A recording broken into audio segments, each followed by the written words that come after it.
Hi,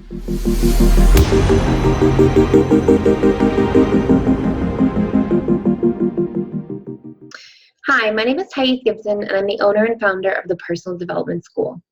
This is your daily breakthrough video, and today I want to talk a little bit about enmeshment trauma. Specifically how, in this video, it relates to the fearful avoidant attachment style and the anxious attachment style individuals. So first, let's start by defining what enmeshment is. So enmeshment is basically whenever there's a relationship between two or more people where the boundaries are not existent. Okay, so this is unhealthy. And I think everybody to some degree has had one or more of these experiences in their lifetime. And so you can imagine, like, there's this idea that, oh my goodness, you know, one relationship or a relationship between two people can sort of swallow a person and make them lose their self-identity and sense of self and needs and feelings and all these different things. Now, when we talk about the trauma component of enmeshment, when enmeshment becomes even traumatic, really even more traumatic, because to some degree there's just a lack of emotional availability to process enmeshment in and of itself, which is what the trauma more or less is when we have an experience that's beyond our capabilities or capacity to emotionally process and understand and make peace with and all this stuff. So you know, when we talk about the more traumatic versions of enmeshment, it's usually when this enmeshment is bestowed on a young child, okay, an individual who doesn't have the ability to help the parent or caregiver who's bringing about this enmeshment pattern, and that parent or caregiver is also extremely unhealthy. So it could be that, it could be like such a variety of different experiences, but let's look at some common examples. It could be that, you know, a parent or caregiver is an addict and yet they lean on their child for support, or, you know, an alcoholic, and the child comes home and, you know, cleans them up and gives them a snack and gets them some water and takes them to bed. And so there's this need for the child to caretake, and this expectation that's like an unwritten rule for the child to caretake. And what that does is it creates a core belief pattern that says, I am responsible for you and you are responsible for me. And really at the deeper level of where this has an impact, and where this sort of permeates into all kinds of different relationships and can become highly dysfunctional, is I am responsible for how you feel and you're responsible for how I feel. Okay, and this is the core belief that enmeshment is based on. Okay, and I want to dig into that a little bit, but let's look at some other examples as well for how this can come about. So enmeshment can also come about when there's like a narcissistic parent, or just an emotionally unwell or unavailable parent, like somebody who's depressed or highly anxious, and they always lean on their child for support, or the narcissistic parent who like has such high expectations for their child, and when the child doesn't meet those expectations, they guilt them or shame them. They manipulate them by going, oh, like, how could you not do better on that test? I put in all this work. How could you do that to me? Or things like, you know, yelling and just seeming so disappointed, or withdrawing emotionally when the child doesn't, you know, score the goal at the soccer game or the hockey, whatever it is. So when there's this unrealistic expectation that demonstrates and reflects this notion or idea that, oh my goodness, like I just made my parent feel badly for what I did in my own personal life. So I didn't do well enough at the sports game. And so I made them feel like that. I didn't do well enough on that test. So I'm responsible for their feelings, for how they're upset right now. Or, you know, I come home and mom or dad are on the ground passed out, and I have to go caretake for them, because if I don't, nobody else will. So I have to make sure, because I'm responsible for how they feel, how they survive, how they wake up in the morning, all those different things. So this is where we get those patterns of enmeshment, okay? And again, enmeshment, when we look at like breaking down why enmeshment can become traumatic, is because we are not responsible for anybody else's feelings. At a deep, deep level, when you really dig into it, it's not actually possible for you to be responsible for how somebody else feels. Okay, you can do things that influence or activate somebody's belief patterns or programming, which then sort of become catalysts for how a person interprets circumstances, which then create how they feel. But at a core level, you actually can't change anybody's feelings by will or by anything you do. Their beliefs or interpretations about what you do are the only things that can. Okay, so I will talk about this and break this down into a little bit further detail in a minute, because that can be like a confusing statement to process. But when we believe that we are dependent on other people and other people are dependent on us, like in completion, like completely dependent, and this is really what enmeshment is, what we do is we create feelings of helplessness, hopelessness, guilt, shame, feeling suffocated, feeling responsible and not able to do anything, trapped. It creates all these different feelings in those cases where somebody still makes us responsible, or we buy into believing that we are completely responsible. And on those specific occasions, we can't help that person. So let's say, for example, mom or dad are, trying to sober up, and they are on, day 50 of their sobriety, and you come home and you do something that upsets them, and then they drink, and then the next day they blame it on you. You might feel extreme guilt, shame, helplessness, hopelessness, right? But you at the core level are not responsible for being perfect so you can avoid all upsets so that they don't drink again, right? So we can get into this really sort of sticky situation here. I see a lot of parents, like I see a lot of children of parents who mom or dad were depressed or anxious. And they, a child would do something and they'd be like, you're triggering my anxiety. Like, I can't take this right now. Or like, I'm going to get depressed again. I'm losing my hair. This is so stressful. And there's this blame. And so, of course, it's going to create the circumstances for enmeshment if we've already bought into a belief or a pattern where it's like, okay, everybody's responsible for how I feel, and I'm responsible for how they feel. Okay, so let's look at this for a second. If this is the core belief that enmeshment is based off of, the belief that we are completely responsible for one another's feelings, is that actually true? Okay, and the instinctual response for a lot of us, because of the way that we're conditioned or socialized, is to say yes. Like, if I do something wrong, I can hurt somebody. If you break it down enough, what's actually happening is that you're hurting their beliefs or expectations about how things should be. Now, we want to be good, we want to be kind, we want to be caring, we want to be thoughtful and considerate and respectful of other people's boundaries. But we don't want to be trying to be perfect so that at all costs we avoid, potentially even touching somebody's hurt or pain or feelings to the degree that it sacrifices like what our own intentions and feelings and needs are.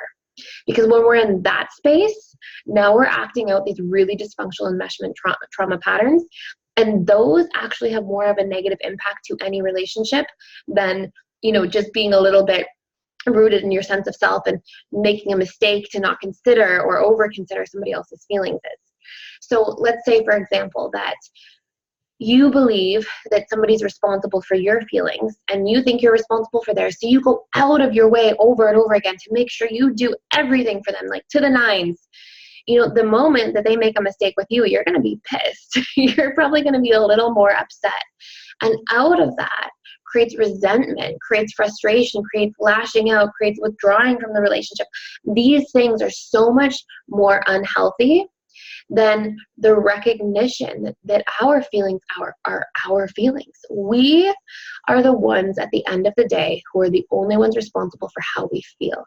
And here's a good example to illustrate this. I actually heard this somewhere once, and I can't remember where, but the example is, if somebody comes up to you and says, you're a purple monster, it's not going to hurt your feelings. Like, you're going to look at them and be like, are you smoking something? Like, what's going on? Are you okay? And this is because people don't make you feel anything. They only highlight what you already feel or believe about yourself. If somebody else comes up to you and let's say you feel, you've got low self-esteem and you don't feel confident, and somebody says, wow, you look bad today. And like, you're not doing so well in life, are you? Like, if you already believe these things about yourself and somebody touches on them, oh my gosh, now the feelings are present. And that's what I meant by earlier, that people can only really be catalysts for touching on interpretations or beliefs that you already have that can then highlight how you're feeling about yourself and create emotional pain. But at the end of the day, your emotions are based on your perceptions and your core beliefs and patterns and own individual needs. Okay? So this is really, really important to take into account, because enmeshment trauma individuals seriously think that they are responsible for one another.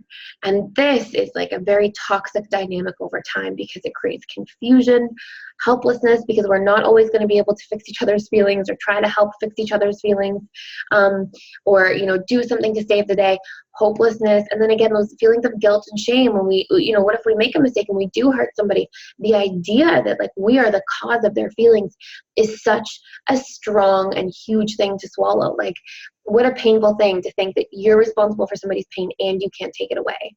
And if you're a really sensitive individual, as most individuals with enmeshment trauma dynamics are, this is really, really chaotic. And then think about this as well. Like, if this is you coming out of enmeshment trauma patterns, okay, and you're carrying a belief that other people are responsible for how you feel, anything you blame outside of you, you give your power away to.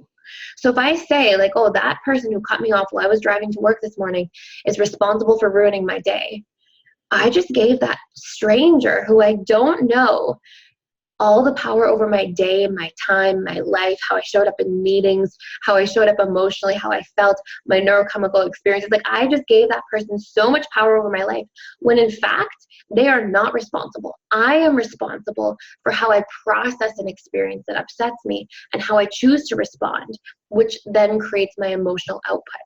So at a core level, we can't be responsible. People can only make us feel things that are already there. They can't make us feel things that aren't ours. They can't instill or inject things into us at random.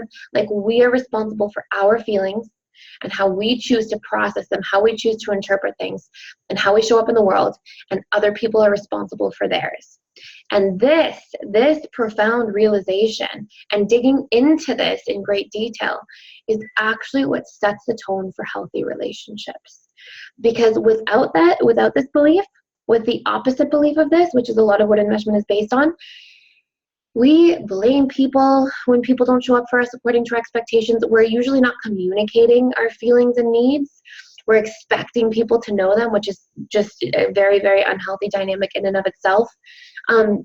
We give our power away to things outside of us, to people outside of us, and then punish them or become spiteful or angry or withdraw from them when they don't show up according to this notion we have of how they should be behaving. We put all of these unfair expectations onto people. I already said that, but it's a really important part of this. And we make all kinds of assumptions about things, which is another really painful thing. Like, maybe somebody's not feeling well or doing well themselves, and when we're expecting them to meet our needs and then they don't, and we haven't communicated those needs because we're suffering from enmeshment issues, then what happens is we get so upset with them and we make assumptions like, oh, they don't care about me. Oh, they don't love me. I'm all alone in this world. And we do all these things that we create all these stories really that further create our own suffering. And so it's this really sort of slippery slope. And again, this can be a really tough idea for everybody to swallow, right? Like, if somebody comes up to us, I'm not saying like, don't try to help people, don't try to support people. I'm not saying that at all.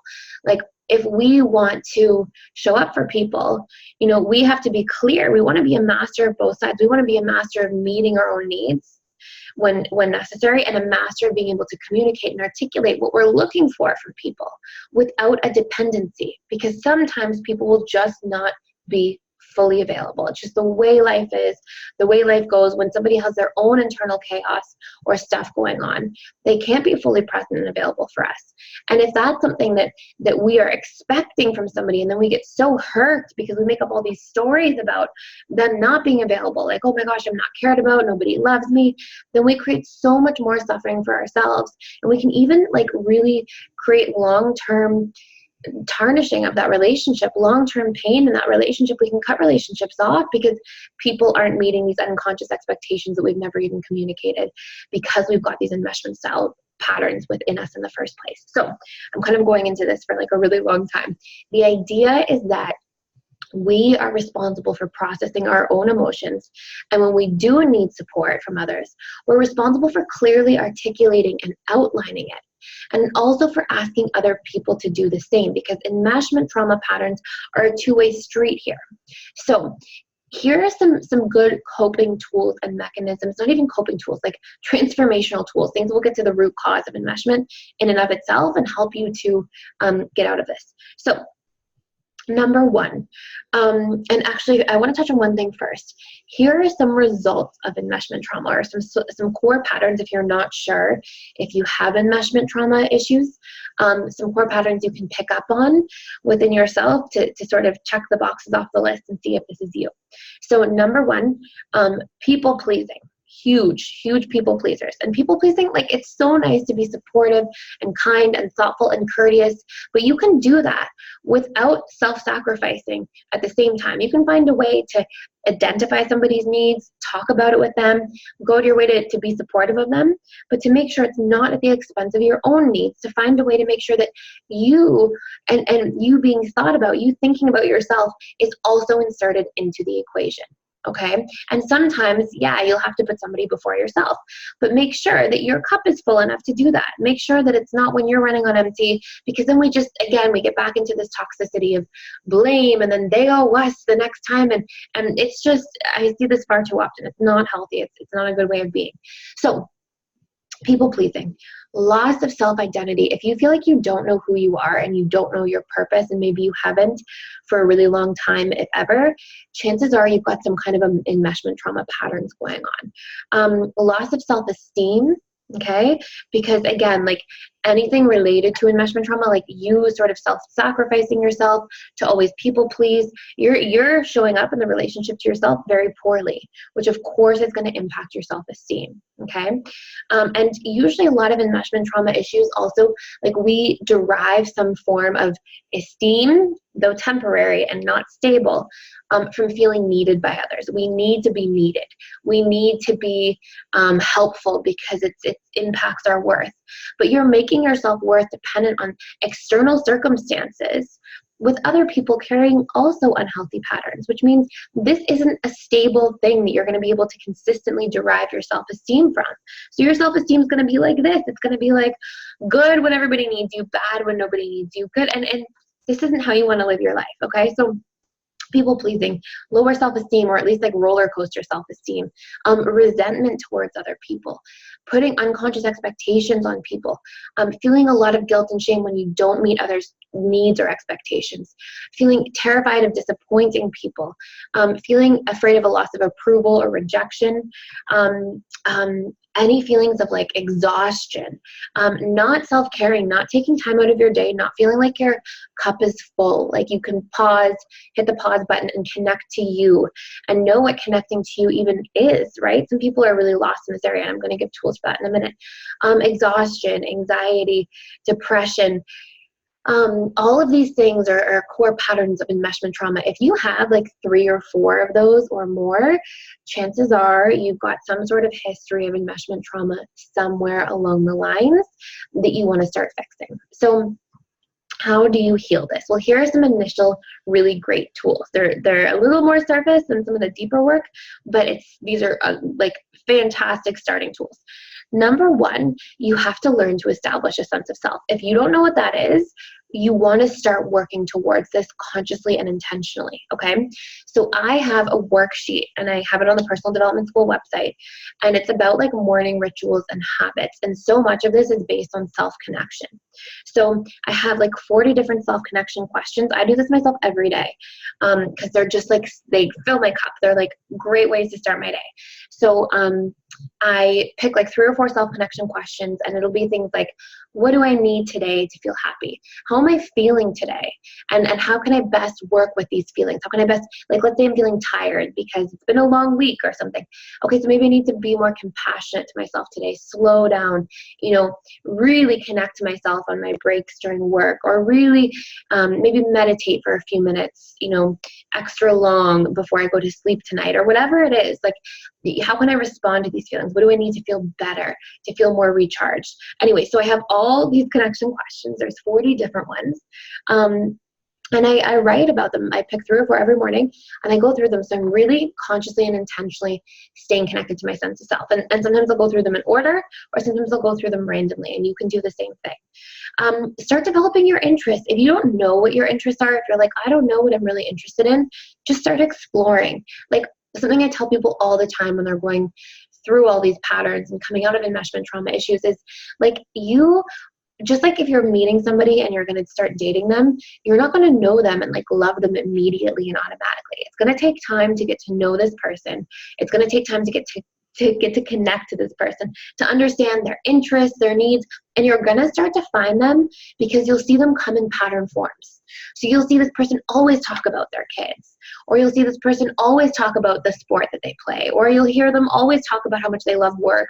And so you'll start to see through the development of really, it's a subconscious process. You're like recognizing patterns within a person over time. This is how you start to understand who they are. And you want to be practicing that same thing for yourself. You want to sit down, do these self-connection questions, like dedicate some time to yourself. If you aren't doing this already, it's crucial to success and fulfillment and healthy relationships in life. And start asking yourself these questions. What are my interests? What are my needs? You're not supposed to like get it on the spot. You're supposed to develop it over time through the recognition of the repetitive patterns you see in your life. And I've got a whole bunch of work and courses that we do at the Personal Development School about this in like great detail, but I'll probably make another video about this is what I'll do. So these self-connection questions. Something else you can get started with is we have 6 basic human needs, okay?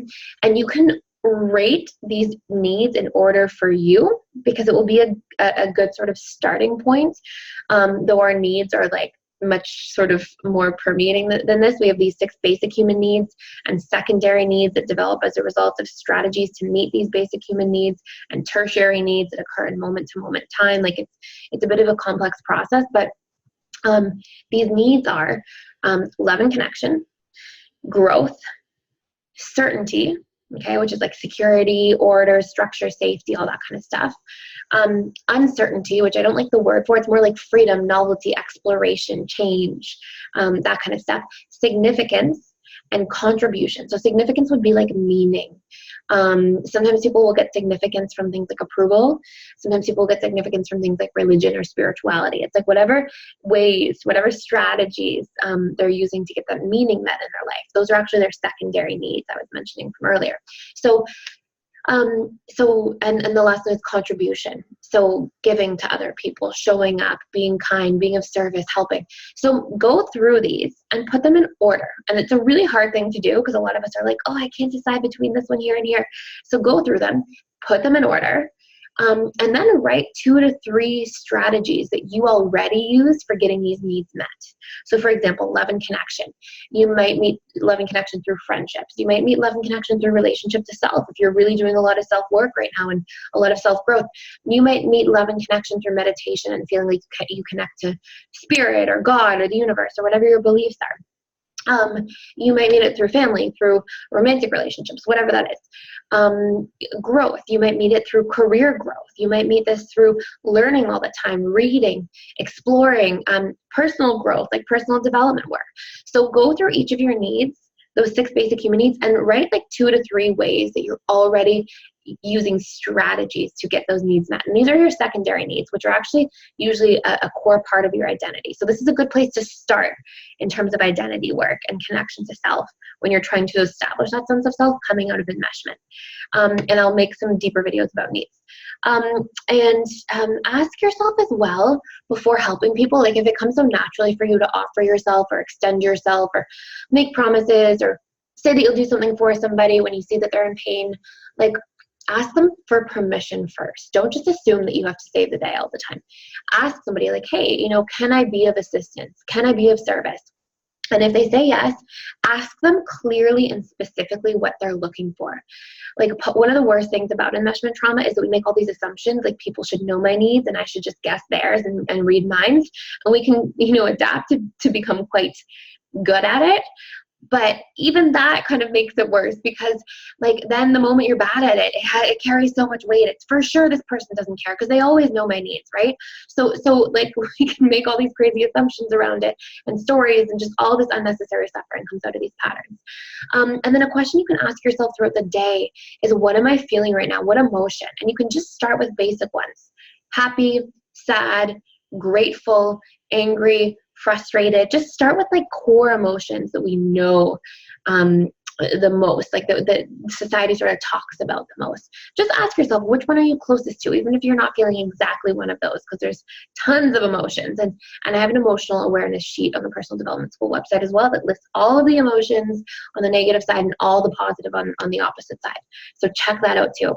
And then what do I need to feel better if you're not feeling so good, or to keep feeling this good? Like, what's working right now? So touch base. And again, these are questions. You want to ask yourself these things repetitively. You have to get to know yourself like you're dating yourself. We have been so conditioned to focus externally in our world and in our reality, that the primary casualty is the relationship to ourselves. So we have to like repair this relationship, start fresh, start over. And even if you've been doing self-work for a long time, but you've been on hiatus and you haven't done any recently, you change. You change a lot every few months, every few weeks. So these rituals of self-connection should be something that are done habitually so that we maintain that relationship. It's no different than if you have a partner and then you adore them and everything's great, and then you don't see them for a while because you guys are both away for 6 weeks. You have to actually catch up. And it's not like you can just, sit back down with one another and you're just right where don't even talk about anything that happened over the 6 weeks. Don't even touch base. Just pick up from where you left off. Go back to your routines and habits and who does what around the house. No way. Like, you have to reconnect. So the relationship with yourself, if you're not actively in it, then you lose your sense of self-identity to a degree because you're always changing. You're always adapting. So you have to reconnect and reestablish that bond. So I have more stuff that I want to talk about in this video because there's so much information around enmeshment trauma, and it's such an important thing. And, we think, doing everything for everybody is so selfless. No, it's toxic. Doing things for people when they clearly express what they need, when our cup is full enough to properly give it without a negative consequence to that relationship later on, that's amazing. But when we're just giving, and our cup just, depletes and we just give everything to everybody, this can be as toxic as anything. That's a strong statement. As toxic as a lot of other negative habits that people can have a tendency to bring to relationships. So we want to be really conscious and intentional here about how we show up, especially if we're coming from these patterns. One last thing that you can do is you can go to the 7 areas of life, which are career, financial, mental, emotional, physical, spiritual, and relational. So all romantic relationships, family, friendships, all that kind of stuff. And look for what do I need in each of these areas to be more in balance or to make my life better. And this will also help you connect to your needs a little bit. So I hope that's a good start. I know that's a lot of information. I keep making long videos now. Thank you so much for watching. I super appreciate, people are giving me these wonderful questions and reaching out, and I'm trying to keep up with all these wonderful emails I'm receiving, and I'm dedicating some extra time to make sure that I can properly go through everything, and just connecting people with the right tools and doing videos based on your questions. It's super helpful to see all this participation and to keep being able to provide all this education. So thank you so much. This is my favorite thing in the world to do, is create content and share it. So thanks for helping me be a part of this, and please share and subscribe to this channel if you're getting a lot of value. Thank you.